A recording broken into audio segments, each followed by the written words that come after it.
शंससि यच्छ्रेयवेदयोरेकम् तन्मे ब्रूहि सुनिश्चितम्। श्रीभगवानुवाच सन्न्यासः कर्मयोगश्च निःश्रेयसकरावुभौ तयोस्तु कर्म सन्न्यासा कर्मयोगो विशिष्यते। ज्ञेयः सन्न्यासी यो न द्वेष्टि न काङ्क्षति निर्द्वन्द्वो हि महाबाहो सुखं बन्धात् प्रमुच्यते। साङ्ख्ययोगौ पृथक् बालाः प्रवदन्ति न पण्डिताः एकमप्यास्थितः सम्यक् उभयोर्विन्दते फलम्। यत्साङ्ख्यै प्राप्यते स्थानम् तद्योगैरपि गम्यते। एकं साङ्ख्यं च योगं च यः पश्यति स पश्यति। सन्न्यासस्तु महाबाहो दुःखमाप्तुमयोगतः योगयुक्तो मुनिर्ब्रह्म न चिरेणाधिगच्छति।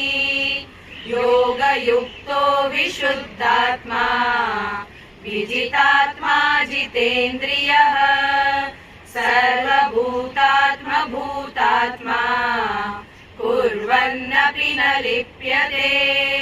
नैव किञ्चित् करोमीति युक्तो मन्येत तत्त्ववित्।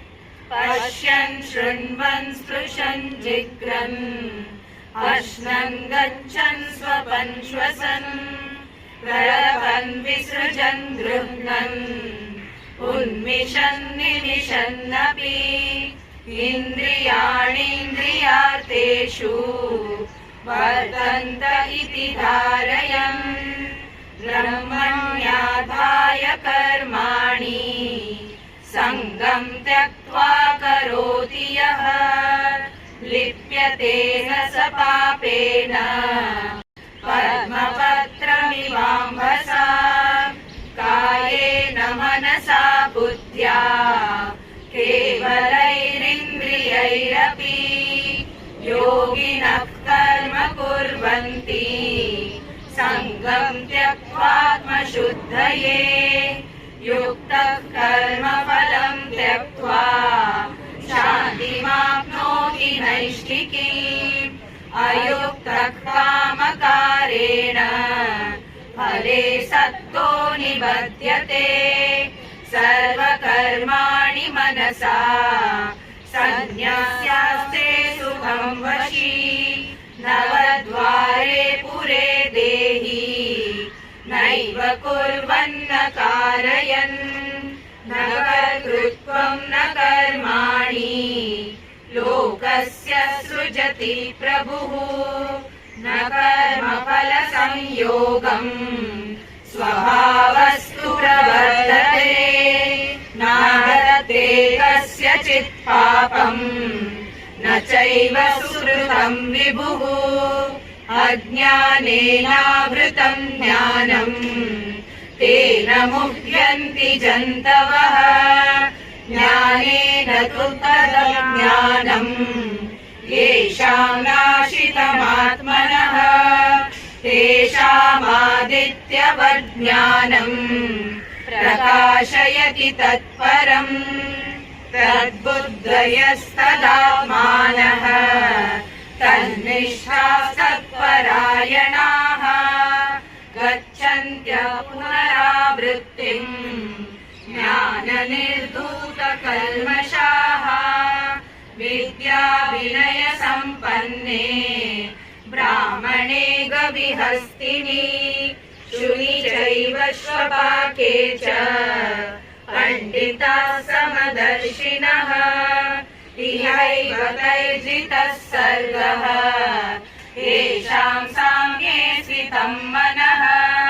निर्दोषं हि समं ब्रह्म तस्मात् ब्रह्मणि ते स्थिताः न प्रहृष्येत् प्रियं प्राप्य नो द्विजेत् प्राप्य चाप्रियम् स्थिरबुद्धिरसम्मूढः ब्रह्मविद् ब्रह्मणि स्थितः बाह्यस्पर्शेष्वसक्तात्मा विन्द्यात्मनि यत् सुखम् स ब्रह्मयोगयुक्तात्मा सुखमक्षयमश्नुते देहि संस्पर्शजा भोगाः दुःखयोनय एव ते आद्यन्तवन्त कौन्तेय न तेषु रमते बुधः शक्नोति हैव यः सोढुम्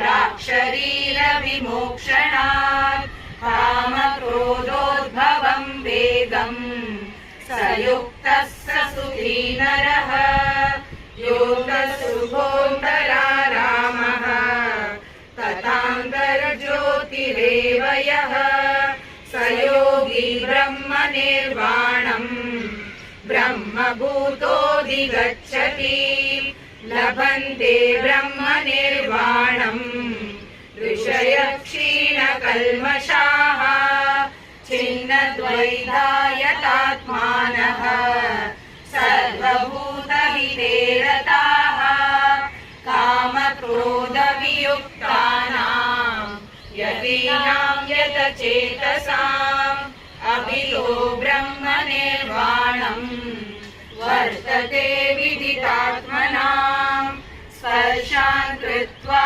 बहिर्बाह्यान् चक्षुश्चैवान्तरे भ्रुवोः प्राणापानौ समौ कृत्वा नासाभ्यन्तरचारिणौ यतेन्द्रियमनो बुद्धिः मुनिर्मोक्षपरायणः